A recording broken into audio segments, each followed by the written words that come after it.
ತುಂಬ ಅವಶ್ಯಕತೆ ಇದು. ಯಾವುದು 15ನೇ ಶ್ಲೋಕ ಭಗವದ್ಗೀತೆ. ಸಾಧನೆಯಲ್ಲಿ ಇದ್ದೀವಿ ಅಂತಾದರೆ ವಾಕ್ ತಪಸ್ಸು. ವಾಕ್ ಕರ್ಮೇಂದ್ರಿಯ ಹಾಗೂ ಜ್ಞಾನೇಂದ್ರಿಯ. ಕೃಷ್ಣ 5 ಜ್ಞಾನೇಂದ್ರಿಯ 5 ಕರ್ಮೇಂದ್ರಿಯವನ್ನು ಸೇರಿ 10 ಆಯಿತು. ಯಾವ ಇಂದ್ರಿಯವನ್ನು ಹೇಳಿಲ್ಲ, ಆದರೆ ವಾಕ್ ಇಂದ್ರಿಯವನ್ನು ಮಾತ್ರ ಹೇಳಿದ್ದಾನೆ. ವಾಕ್ ಇಂದ್ರಿಯವನ್ನು ಹತೋಟಿಯಲ್ಲಿ ಇಟ್ಕೊಂಡು ಬಿಟ್ರೆ ಗೆದ್ವಿ ನಾವು. ವಾಕ್ ತಪಸ್. ಅಗ್ನಿರ್ಮೇ ವಾಚಿಶ್ರಿತಃ. ಮಾತು ಮನೆಯನ್ನು ಬೆಳೆಸತ್ತೆ, ಮಾತು ಮನೆಯನ್ನು ಕೆಡಿಸತ್ತೆ. ಮಾತು ಸಂಬಂಧಗಳನ್ನು ಬೆಳೆಸತ್ತೆ, ಮಾತು ಸಂಬಂಧಗಳನ್ನು ಕೆಡಿಸತ್ತೆ. ಅದಕ್ಕೆ ತೈತ್ತಿರೀಯೋಪನಿಷತ್ತು ಹೇಳಿದೆ. ಏನು ಹೇಳಿದೆ? ಒಂದು ಸುಭಾಷಿತ ಮಾತಿಗೆ ಸಂಬಂಧಪಟ್ಟಾಗ ಹೇಳಿದೆ. ಜಿಹ್ವಾಮೇ ಮಧುಮತ್ತಮ. ಇಲ್ಲಿ ಹೇಳಿದ್ದೆ ನಾನು. ಏನು ಹೇಳಿದ್ದೆ? ನಮಗೇನು ಗೊತ್ತು ಸ್ವಾಮಿ. ಆ ತೈತ್ತಿರೀಯೋಪನಿಷತ್ತು ಆಗೋಯ್ತು. ನೀವು ಎಲ್ಲಿದ್ದೀರಾ? ನೀವು ಹಿಂದೆನೇ ಇರ್ತೀರ. ವೇದಾಂತದಲ್ಲಿ always be in the present ಅಂತ ಹೇಳಿದೆ. We should always be in the present, this moment. We should not think about the past of Taittiriya Upanishad. Be in the present. Lakshmi ವಸತಿ ಜಿಹ್ವಾಗ್ರೇ ಮಿತ್ರ ಬಾಂಧವಾ. ಹೇಳಿದ್ನೋ ಇಲ್ವೋ? ಮಾತು ಚೆನ್ನಾಗಿದ್ದರೆ ಲಕ್ಷ್ಮಿ ನಿಮ್ಮ ನಾಲಿಗೆಯಲ್ಲೇ ಇರ್ತಾಳೆ. ನಿಮ್ಮ ಸಂಬಂಧಿಕರು, ನಿಮ್ಮ ಸ್ನೇಹಿತರು ನಿಮ್ಮ ಜೊತೆಗೆ ಇರ್ತಾರೆ. ಲಕ್ಷ್ಮೀ ವಸತಿ ಜಿಹ್ವಾಗ್ರೇ ಮಿತ್ರ ಬಾಂಧವಾ. ನೀವು ನಿಮ್ಮ ವಾಕ್ ಸರಿ ಇಲ್ಲ ಅಂತಂದರೆ ಮರಣಂ ಚೈವ ಜಿಹ್ವಾಗ್ರೇ ಬಂಧನಂ ಧ್ರುವಂ. ಮರಣಂ ಚೈವ ಜಿಹ್ವಾಗ್ರೇ ಬಂಧನಂ ಧ್ರುವಂ. ನಿಮಗೆ ಪ್ರಾಣವನ್ನು ಹೋಗಿಸುತ್ತೆ, ಕಷ್ಟದಲ್ಲಿ ಸಿಕ್ಕಾಕೊಡ್ತೀರ. ಮಾತು ಅಷ್ಟು ಹುಷಾರಾಗಿರಬೇಕು. ಮಾತು ಮನೆ ಮಾಡ್ತು, ಮಾತು ಮನೆ ಕೆಡಿಸ್ತು.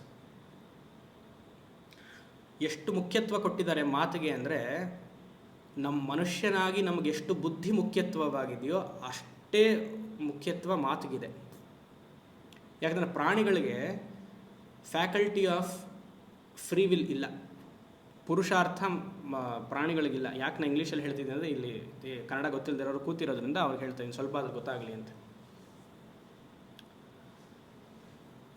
ಅದೇನಿದೆ ಸುಭಾಷಿತ? ಅದಲ್ಲದಲ್ಲ, ಇದು ಪ್ರಾಣಿಗಳಿಗೂ ನಮಗೂ ಏನು ವ್ಯತ್ಯಾಸ ಅಂತ ಒಂದು ಪ್ರಸಿದ್ಧವಾದ ಸುಭಾಷಿತ ಇದೆಯಲ್ಲ. ನಮಗೆ ಬುದ್ಧಿ ಇರೋದ್ರಿಂದ ನಾವು ಉನ್ನತರು. ಆಹಾರ ನಿದ್ರಾ ಭಯ ಮೈಥುನಂ ಚ ಸಾಮಾನ್ಯಮೇತತ್ ಪಶುಭಿರ್ನರಾಣ ಬುದ್ಧ್ಯಾ ಹಿ ತೇಷಾಂ ಅಧಿಕೋ ವಿಶೇಷತಃ ಬುದ್ಧಿರ್ವಿಹೀನ ಪಶುಭಿಸ್ ಸಮಾನಂ. ಆಹಾರ ನಮಗೂ ಇದೆ, ಪ್ರಾಣಿಗಳಿಗೂ ಇದೆ. ಆಹಾರ ನಿದ್ರಾ ಭಯ ಮೈಥುನಂ ಚ ಸಾಮಾನ್ಯಮೇತತ್ ಪಶುಭಿಹಿ ನರಾಣಾಂ. ನಾವು ಯಾತಕ್ಕೆ ಉನ್ನತರಾಗ್ತೀವಿ, ಉತ್ತಮರಾಗ್ತೀವಿ? ಬುದ್ಧ್ಯಾ ಹಿ ತೇಷಾಂ ಅಧಿಕೋ ವಿಶೇಷಃ ಒಂದು ರೀಡಿಂಗು, ಧರ್ಮಾ ಹಿ ತೇಷಾಂ ಅಧಿಕೋ ವಿಶೇಷತಃ ಇನ್ನೊಂದು ರೀಡಿಂಗ್. ಬುದ್ಧಿರ್ವಿಹೀನ ಪಶುಭಿಸ್ ಸಮಾನಂ ಅಂದರೆ ನಮಗೆ ಪುರುಷಾರ್ಥ ಅಂತ ಭಗವಂತ ಕೊಟ್ಟಿರೋದ್ರಿಂದ ಪ್ರಾಣಿಗಳಿಗಿಂತ ಭಿನ್ನವಾಗಿದ್ದೀವಿ. ನಾವು ಕೊಟ್ಟಿರೋದ್ರಿಂದ ಪ್ರಾಣಿಗಳ ಥರ ವರ್ತಿಸ್ತೀವಿ. ಅಂತ ಬುದ್ಧಿ ಅನ್ನುವಂಥ ಅಂತಃಕರಣ ಅಥವಾ ಒಂದು ಉಪಕರಣ ಕೊಟ್ಟಿರೋದ್ರಿಂದ ಪ್ರಾಣಿಗಳಿಗಿಂತ ಭಿನ್ನವಾಗಿರಬೇಕು. ಆದರೆ ಆ ಉಪಕರಣವನ್ನು ಉಪಯೋಗಿಸ್ಕೊಂಡು ಪ್ರಾಣಿಗಳ ಥರ ಇರ್ತೀವಿ ನಾವು. ಯೋಚನೆ ಮಾಡಿ, ಹೇಗೆ ಈ ಬುದ್ಧಿ ಮುಖ್ಯವಾಗಿದೆಯೋ ಆ ಬುದ್ಧಿ ಥರನೇ ಇದು ಏನು ಹೇಳಿದೆ, ವಾಕ್ ತುಂಬ ಮುಖ್ಯ. ಬುದ್ಧಿ ಬ್ರಹ್ಮವಸ್ತು ಅಂದರೆ ಚತುರ್ಮುಖ ಬ್ರಹ್ಮ. ಬುದ್ಧಿಯಲ್ಲಿ ಎಲ್ಲ ವೃತ್ತಿಗಳು, ಐಡಿಯಾಸ್ ಕ್ರಿಯೇಟ್ ಆಗುತ್ತೆ. ಐಡಿಯಾಸ್ ಹೊರಗಡೆ ಬರೋದು ಯಾರ ಮೂಲಕ? ಮಾತಿನ ಮೂಲಕ. ಅಂದರೆ ಸರಸ್ವತಿ. ಬ್ರಹ್ಮ ಹಾಗೂ ಸರಸ್ವತಿ ಒಟ್ಟಿಗೆ ಇದ್ದರೆ ನೀವು ಸತ್ಪುರುಷರು. ಬ್ರಹ್ಮ ಬೇರೆ ಹೇಳಿ ಸರಸ್ವತಿ ಬೇರೆ ಹೇಳಿದ್ರೆ ನೀವು ಅಸತ್ಪುರುಷರು. ಬ್ರಹ್ಮ ಸರಸ್ವತಿಯನ್ನು ಒಟ್ಟಿಗೆ ಒಂದೇ ಸ್ಥಾನದಲ್ಲಿ ಇಟ್ಕೊಳ್ಬೇಕು. ಇಲ್ಲಿ ಏನು ಬರುತ್ತೋ ಇಲ್ಲಿ ಹೇಳಬೇಕು ಅಂತಂದರೆ, ಇಲ್ಲಿ ಸಾತ್ವಿಕವಾದ ವೃತ್ತಿ ಬಂದರೆ ಇಲ್ಲಿ ಮಾತು ಸಾತ್ವಿಕವಾಗಿರುತ್ತೆ. ರಾಜಸಿಕವಾದ ವೃತ್ತಿಗಳಿದ್ದರೆ ಇಲ್ಲಿ ರಾಜಸಿಕ ಮಾತು ಬರುತ್ತೆ. ತಾಮಸಿಕವಾದ ವೃತ್ತಿಗಳಿದ್ದರೆ ಇಲ್ಲಿ ತಾಮಸಿಕವಾಗಿ ಮಾತು ಬರುತ್ತೆ. ಇದನ್ನು ಈ ಬುದ್ಧಿ ಹಾಗೂ ವಾಕ್ ಅನ್ನುವಂಥದ್ದು ತುಂಬ ಮುಖ್ಯ. ಅದನ್ನು ಫಸ್ಟ್ ಪಾಯಿಂಟ್ ನಾವು ತಿಳ್ಕೊಳ್ಬೇಕು. ಎರಡನೇದು, ಈ ಮುಖ್ಯತ್ವವನ್ನು ತಿಳ್ಕೊಂಡ ಮೇಲೆ ನಾವು ಹೇಗೆ ವರ್ತಿಸಬೇಕು ಅಂದರೆ, ಒಂದು ಕಡೆ ಭರ್ತೃಹರಿ ತುಂಬ ಚೆನ್ನಾಗಿ ಹೇಳ್ತಾರೆ, ಅಗರಬತ್ತಿ ಥರ ಇರಬೇಕಂತೆ ನಾವು. ನಮ್ಮ ಮಾತು ಹೇಗಿರಬೇಕು ಅಂದರೆ ಅಗರಬತ್ತಿ ಹೊಗೆ ಥರ. ಹೇಗೆ ವಾಯು ಭಗವಾನ್ ಅಗರಬತ್ತಿ ಅನ್ನುವಂತಹ ಈ ಪರಿಮಳವಾದ ಗಂಧವನ್ನು ಎಲ್ಲ ಕಡೆ ಹರಡಿಸ್ತಾನೋ ಹಾಗೆ ನಮ್ಮ ಮಾತು ಎಲ್ಲ ಕಡೆ ಹೋಗಬೇಕಂತೆ. ಇಲ್ಲ ಅಂದರೆ ಏನಾಗುತ್ತೆ, ಧೂಮಪಾನ ಹೇಗೆ ಮಾಡ್ತಾರೋ ಧೂಮಪಾನ ಮಾಡೋದ್ರಿಂದ ಅವ್ರಿಗೂ ಹಾನಿ, ಪಕ್ಕದಲ್ಲಿರುವಂತಹ ಜನರಿಗೂ ಹಾನಿ. ಪ್ಯಾಸಿವ್ ಸ್ಮೋಕರ್ಸ್ ಉದಾಹರಣೆ ಕೊಡ್ತಾನೆ ಭರ್ತೃಹರಿ ಎಷ್ಟು ಚೆನ್ನಾಗಿ. ಅದೇ ರೀತಿಯಾಗಿ ನಾವು ಒಳ್ಳೆ ಮಾತುಗಳನ್ನು ಇಟ್ಕೊಂಡಾಗ ನಮ್ಮ ಶರೀರವೂ ಶುದ್ಧಿ, ಮನಸ್ಸು ಶುದ್ಧಿ, ವಾಕು ಶುದ್ಧಿ ಆಗುತ್ತೆ. ಅಕ್ಕಪಕ್ಕದಲ್ಲಿರುವಂತಹ ಪ್ಯಾಸಿವ್ ಸ್ಮೋಕರ್ಸ್ ಅವ್ರಿಗೂ ನಮ್ಮ ಒಳ್ಳೆ ಗುಣಗಳು ಬರುತ್ತೆ. ಎರಡನೇ ಪಾಯಿಂಟ್. ಮೂರನೇದು, ವಾಕು ಚೆನ್ನಾಗಿರಬೇಕು ಅಂತಾದರೆ ನಾವು ನಮ್ಮ ವಾಕಿನ ಪರಿಮಿತಿಯನ್ನು, ಕ್ವಾಂಟಿಟಿ ಆಫ್ ಸ್ಪೀಚ್ ರಿಡ್ಯೂಸ್ ಮಾಡಬೇಕು. Quality of speech is more, quantity should be reduced. ವಾಕಿನ ಪರಿಮಿತಿ. ಇವಾಗ ವಾಕಿನ ಪರಿಮಿತಿ ಹೇಗೆ ಮಾಡೋದು, ಕಮ್ಮಿ ಮಾಡ್ಕೊಳ್ಳೋದು ಹೇಗೆ ಕಮ್ಮಿ ಮಾಡ್ಕೊಳ್ತೀರಾ? Speak only when really required. ಅಲ್ಲ, that is correct. Speak only when is required. ಅದನ್ನು ಹೇಗೆ ಹೇಳಬೇಕು ಅಂತಂದರೆ, ನಾನೊಂದು ಸಂಕಲ್ಪ ತಗೊಳ್ಬೇಕು. ಅಂದರೆ ನೀವೆಲ್ಲರೂ ಒಂದು ಸಂಕಲ್ಪ ತಗೊಳ್ಬೇಕು. ಏನದು? ನನ್ನ ಮಾತು ಯಾರು ನಿಜವಾಗ್ಲೂ ಚಾಚೂ ತಪ್ಪದೆ ಕೇಳ್ತಾರೋ ಅವ್ರ ಹತ್ರ ಮಾತ್ರ ಮಾತಾಡ್ತೀನಿ ಅಂತ ಹೇಳಬೇಕು. ಎಲ್ಲ ನಗ್ತಾ ಇದ್ದೀರಾ? ಗೊತ್ತಿರಬೇಕು ಏನು ಸತ್ಯ ಅಂತ. ಇವಾಗ ನಾನೇನು ಸಂಕಲ್ಪ ತಗೊಳ್ಬೇಕು ಅಂತಂದರೆ, ನಾನು ಯಾರ ಹತ್ರ ಮಾತಾಡ್ತೀನಿ ಅಂತಂದರೆ, ನನ್ನ ಮಾತು ಚಾಚೂ ತಪ್ಪದೆ ಯಾರು ನನ್ನ ಕೇಳ್ತಾರೋ ಅವ್ರ ಹತ್ರ ಮಾತ್ರ ಮಾತಾಡ್ತೀನಿ ಅನ್ಬೇಕು. ಆವಾಗ ಗೊತ್ತಾಗತ್ತೆ ಏನೋ ಯಾರ ಹತ್ರನೂ ಮಾತಾಡೋಕ್ಕಾಗಲ್ಲ. Quantity will reduce drastically. ಅದು ನಿಜ. ಅದು ಯಾರು ಹಿರಿಯರಾಗಲಿ, ಗುರುಗಳಾಗಲಿ, ಮನೆಯಲ್ಲಿ ಹಿರಿಯರಾಗಲಿ, ಸಂಬಂಧಿಕರಾಗಲಿ ಯಾರು ನಿಜವಾಗ್ಲೂ ನಮ್ಮ ಮಾತು ಕೇಳಬೇಕು ಅಂತಿಲ್ಲ. ಕೇಳ್ತಾ ಹೋದರೆ ಎಲ್ಲೋ ಒಂದು ಕಡೆ ಅಹಂಭಾವ ಎದ್ದು ಬಂದುಬಿಡತ್ತೆ. ಸಾಧನೆಯಲ್ಲಿ ಮಹಾ ತೊಡಕು ಇದು, ತುಂಬ ತೊಡಕು. ಅದು ನಮ್ಮಂಥ ಗುರುಗಳಿಗಂತೂ ಬಹಳ ತೊಡಕು. ನಾವು ಎಷ್ಟೋ ದೂರದೃಷ್ಟಿಯಲ್ಲಿ ನೋಡಿರ್ತೀವಿ ಆ ಶಿಷ್ಯರ ಸ್ಥಾನಗಳನ್ನು, ಬೆಳೆಯುವಂಥ ಸ್ಥಾನಗಳನ್ನು. ಮಧ್ಯದಲ್ಲಿ ಕೊಂಕು ಬರುತ್ತೆ. ತುಂಬ ಅಭ್ಯಾಸ ಮಾಡ್ಕೊಳ್ಬೇಕು. ನಾನು ಯಾರ ಹತ್ರ ಮಾತಾಡ್ತೀನಿ, ನನ್ನ ಮಾತು ಯಾರು ಚಾಚೂ ತಪ್ಪದೆ ಕೇಳ್ತಾರೋ ಆವಾಗ ಗೊತ್ತಾಗುತ್ತೆ, ಫಿಲ್ಟರ್ ಆಗಿಬಿಡುತ್ತೆ. ಎಲ್ಲ ಮಾತುಗಳು ಫಿಲ್ಟರ್ ಆಗ್ತಾ ಹೊರಟೋಗುತ್ತೆ. ಅದಾದಮೇಲೂ ಮಾತಾಡಬೇಕು ಅಂತ ಅಂದಾಗ ಅವ್ರ ಹತ್ರ ಮಾತ್ರ ಮಾತಾಡ್ತೀವಿ. ಯಾರು ನಮ್ಮ ಮಾತನ್ನು ಕೇಳ್ತಾರೋ ನಿಜವಾಗ್ಲೂ ಅವ್ರು ನಮ್ಮ ಕೇಳ್ತಾರಾ ಇಲ್ವಾ ಅಂತ ಅವರ ಬಾಡಿ ಲ್ಯಾಂಗ್ವೇಜಲ್ಲಿ ತಿಳ್ಕೊಳ್ಬೇಕು. 1-2 ನಿಮಿಷ ನೀವು ಮಾತಾಡಿ, ಅವ್ರು ಅಲ್ಲಿ ನೋಡ್ತಾರೆ, ಇಲ್ಲಿ ನೋಡ್ತಾರೆ, ಮನಸ್ಸಿನಲ್ಲಿ ಅವ್ರಿಗೆ ಒಂದು ರಿಜೆಕ್ಷನ್ ಭಾವ ಬರುತ್ತೆ, ತಿರಸ್ಕಾರ ಭಾವ ಬರುತ್ತೆ. ಅದ್ರಲ್ಲಿ ಗೊತ್ತಾಗುತ್ತೆ ನಿಜವಾಗ್ಲೂ ಇವರು ನಮ್ಮ ಉಪದೇಶ ಅವ್ರಿಗೆ ಬೇಡ, ಅವ್ರು ಬೇರೆ ಯಾತಕ್ಕೋ ಬಂದಿದ್ದಾರೆ. ಅವಾಗ ಕಮ್ಮಿ ಮಾಡಬೇಕು. ಅಂತ ಫಿಲ್ಟರಿಂಗ್ ಯುವರ್ ಸ್ಪೀಚ್. ಇದಾದಮೇಲೂ ಮೂರನೇ ಹಂತ ಏನು ಗೊತ್ತಾ? ನಿಮ್ಗೊಂದು ವಿಚಾರ ಹೇಳ್ತೀನಿ ಅಂತ ಹೇಳಬೇಕು ಅವ್ರಿಗೆ. ಯಾರೋ ನಿಮ್ಮನ್ನು ಅಂದರೆ ನೀವು ನಿಮ್ಮ ಮಾತು ಅವ್ರು ಕೇಳ್ತಾರಲ್ಲ ಅವ್ರ ಹತ್ರ ಇದು ಮೂರನೇ ಹಂತ ಹೇಳಬೇಕು. ನಿಮಗೊಂದು ವಿಚಾರ ಹೇಳ್ತೀನಿ.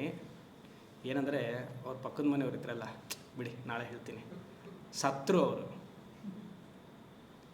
ಮುಗೀತವ್ರ ಕತೆ. ನೀವು ಅದು ಹೇಳೋವರೆಗೂ ಬಿಡಲ್ಲ ನಿಮಗೆ ಅವರು. ಅವಾಗ ನಿಮಗೆ ಗೊತ್ತಾಗುತ್ತೆ ನಿಜವಾಗ್ಲೂ ಇವ್ರು ನನ್ನ ಮಾತು ಕೇಳಕ್ಕೆ ಬಂದಿದ್ದಾರಾ ಅಥವಾ ಪಕ್ಕದ ಮನೆಯವ್ರ ವಿಚಾರ ಕೇಳಕ್ಕೆ ಬಂದಿದ್ದಾರಾ. ಉದಾಹರಣೆಗೆ ಪಕ್ಕದ ಮನೆಯವರು ಅಂತ ಹೇಳಿದೆ. ಹೀಗೆ ನಿಮ್ಮ ಮುಂದೆ ಇರುವಂತಹ ವ್ಯಕ್ತಿಯ ನಿಜವಾದ ಸಾನ್ನಿಧ್ಯ ಏನೋ ನಿಮ್ಮನ್ನು ಆಶ್ರಯಿಸ್ಕೊಂಡು ಬಂದಿದ್ದಾರಾ, ಇಲ್ಲ ಅವ್ರಿಗೆ ಏನೋ ಆಗಬೇಕಾ, ಈ ರೀತಿಯಾಗಿ ಮಾತುಗಳನ್ನು ಕಮ್ಮಿ ಮಾಡಬೇಕು. Quantity has to be reduced. Speak to a person who will listen only to you. Nobody will listen, so don't speak. ಅಲ್ವಾ? ಇದಾದಮೇಲೆ 3ನೇ ಹಂತ. 4ನೇ ಹಂತ, ಮಾತು ಹೊರಗಡೆ ಬರ್ತಿದೆ ಅಂತಂದರೆ ಅದಕ್ಕೆ 4 ಪ್ಯಾರಾಮೀಟರ್ಸ್ ಕೃಷ್ಣ ಇವಾಗ ಹೇಳ್ತಾನೆ ಈ ಶ್ಲೋಕದಲ್ಲಿ. ಹೇಗೆ ಒಂದು ಕಾರ್ಖಾನೆಯಲ್ಲಿ ಈ ಮಾಲಿನ್ಯವಾದ ನೀರನ್ನು ಹೊರಗಡೆ ಹಳ್ಳಿಗಳಿಗೆಲ್ಲ ಹಾಕ್ತಾರೋ ಅದಕ್ಕೇನು ಮಾಡ್ತಾರೆ, ISI ಟೆಸ್ಟ್ ಮಾಡಿ ಇದು ಏನು ಮಿಷಿನರಿ ಏನು ಎಂತಹ ನೀರು ಬಿಡಬೇಕು ಅಂತ ಹೇಗೆ ಕಂಪ್ನಿ ಗೌರ್ಮೆಂಟ್ ರೂಲ್ ಮಾಡುತ್ತೋ ಹಾಗೆ ಮನಸ್ಸಿನಲ್ಲಿ ಒಂದು ISI ಸ್ಟ್ಯಾಂಪ್ ಹಾಕ್ಕೊಳ್ಬೇಕು. ಈ ವೃತ್ತಿಗಳಿದ್ರೇ ಇಲ್ಲಿಂದ ಮಾತು ಬರಬೇಕು ಅಂತ. ಆ 4 ಮಾತು ಕೃಷ್ಣ ಇಲ್ಲಿ ಹೇಳ್ತಾನೆ.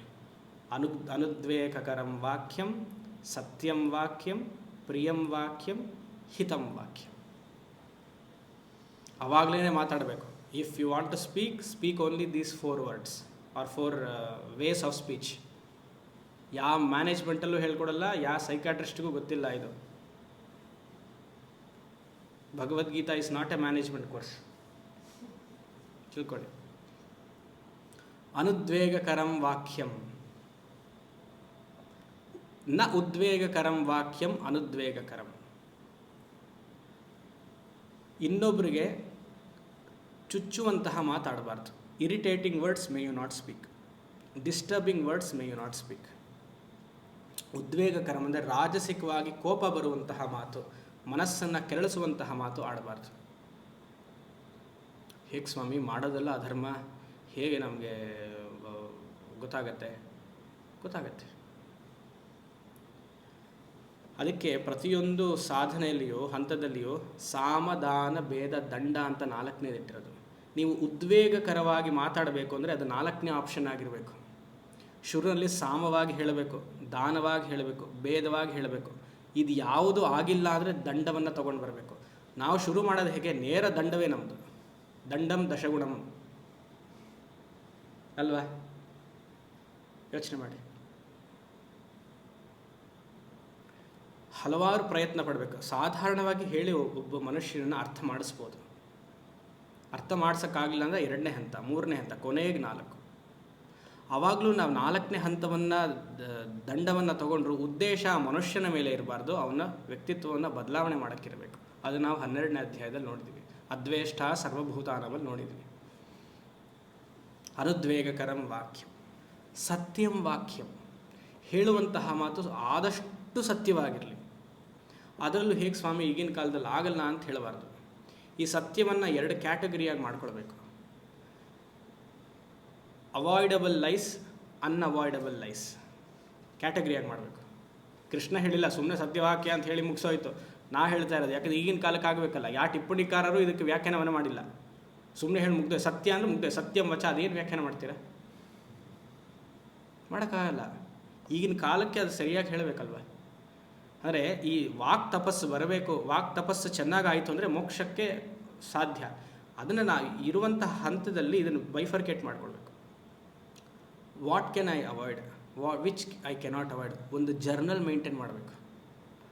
ಫಿಸಿಕಲಾಗಿ ಮೇಂಟೈನ್ ಮಾಡಿಲ್ಲ, ಪುಸ್ತಕದಲ್ಲಿ ಮಾಡಿಲ್ಲ ಅಂದರೆ ನನ್ನ ಮನಸ್ಸಲ್ಲಿ ಇರ್ಬೋದು. ಎಷ್ಟು ಅವಾಯ್ಡ್ ಮಾಡೋಕ್ಕಾಗುತ್ತೋ ಅಷ್ಟು ಅವಾಯ್ಡ್ ಮಾಡ್ತೀನಿ. ಕಾರಣಾಂತರಗಳಿಂದ ಎಷ್ಟು ಅವಾಯ್ಡ್ ಮಾಡೋಕ್ಕಾಗಲ್ವೋ ಫ್ಯೂಚರಲ್ಲಿ I will keep it a date. ಅದನ್ನು ಕಟ್ ಡೌನ್ ಮಾಡ್ಕೊಳ್ತಾ ಬರ್ತೀನಿ. ಆ ಥರ ಮಾಡಿದಾಗ ನಮ್ಮ ವಾಕು ಸತ್ಯವಾಕಾಗತ್ತೆ. ಅನುದ್ವೇಗಕರಂ ವಾಕ್ಯಂ ಸತ್ಯಂ ವಾಕ್ಯಂ ಪ್ರಿಯಂ ವಾಕ್ಯಂ. ಪ್ರೀತಿಯಿಂದ ಮಾತಾಡಬೇಕು. ನೀವು ತುಂಬ ಚೆನ್ನಾಗಿದ್ದೀರಿ ನೋಡೋಕ್ಕೆ, ಏನು ನೀವು ನೋಡೋಕ್ಕೆ ತುಂಬ ಚೆನ್ನಾಗಿದ್ದೀರಿ, ಇದು ಪ್ರಿಯವಾದ ವಾಕ್ಯವ, ಮೇಲ್ನೋಟದ ವಾಕ್ಯವ, ಅಥವಾ ನಿಜವಾಗ್ಲೂ ನೀವು ಚೆನ್ನಾಗಿದ್ದರೆ ಸರಿ. ಎಲ್ರಿಗೂ ಅದೇ ಥರ ಹೇಳಿದ್ರೆ, ಊರಲ್ಲಿರೋರಿಗೆಲ್ಲ ಅದೇ ಹೇಳಿಬಿಟ್ರೆ ಹೇಗೆ? ಇಲ್ಲಿ ಪ್ರಿಯವಾದ ವಾಕ್ಯ ಅಂತಂದರೆ ಆಮೇಲೆ ಶಂಕರ ಭಾಷೆಗೆ ಬರ್ತೀರಿ, ಅವ್ರು ತುಂಬ ಚೆನ್ನಾಗಿ ಹೇಳ್ತಾರೆ. ಪ್ರಿಯವಾದ ವಾಕ್ಯ ಅಂದರೆ ಅವನಿಗೆ ಯಾವುದು ಕಾಲ ನಂತರದಲ್ಲಿ ಹಿತವನ್ನು ಕೊಡುತ್ತೋ ಆ ವಾಕ್ಯವನ್ನು ಇವಾಗ ಹೇಳು. ಕಾಲ ನಂತರದಲ್ಲಿ ಮುಂದೆ ಅವನು ಹೀಗಾಗ್ತಾನೆ, ಅದು ಅವನಿಗೆ ಹಿತವಾಗಿ ಕೊಡುತ್ತೆ, ಅದನ್ನು ಇವಾಗ ಹೇಳೋದು ಪ್ರಿಯ. ಅವನು ಅದನ್ನೇ ಮುಂದೆ ಅನುಭವಿಸೋದು ಅವನಿಗೆ ಅವಾಗ ಹಿತ. ಗೊತ್ತಾಗ್ತಿದೆಯಾ? ಪ್ರಿಯವಾಕ್ಯಂ ಹಿತವಾಕ್ಯಂ. ಹಿತ ಅಂತಂದರೆ ಮಾತಾಡುವವನಿಗೂ ಕೇಳಿಸಿಕೊಳ್ಳುವವನಿಗೂ ಎರಡೂ ಹಿತವಾಗಬೇಕು. ಈ ಥರ ಇದ್ದಾಗ ಮಾತ್ರ ಮಾತಾಡಬೇಕು, ಇಲ್ಲಾಂದರೆ ಮಾತಿಲ್ಲ. ಶಂಕರಾಚಾರ್ಯರಲ್ಲಿ ಹೇಳ್ತಾರೆ ಆ ಭಾಷ್ಯದಲ್ಲಿ, ನೀವು 17ನೇ 17ನೇ ಅಧ್ಯಾಯ 15ನೇ ಶ್ಲೋಕ ತೆಗೀರಿ, ಎಷ್ಟು ಚೆನ್ನಾಗಿ ಹೇಳ್ತಾರೆ ನೋಡಿ ಅದು.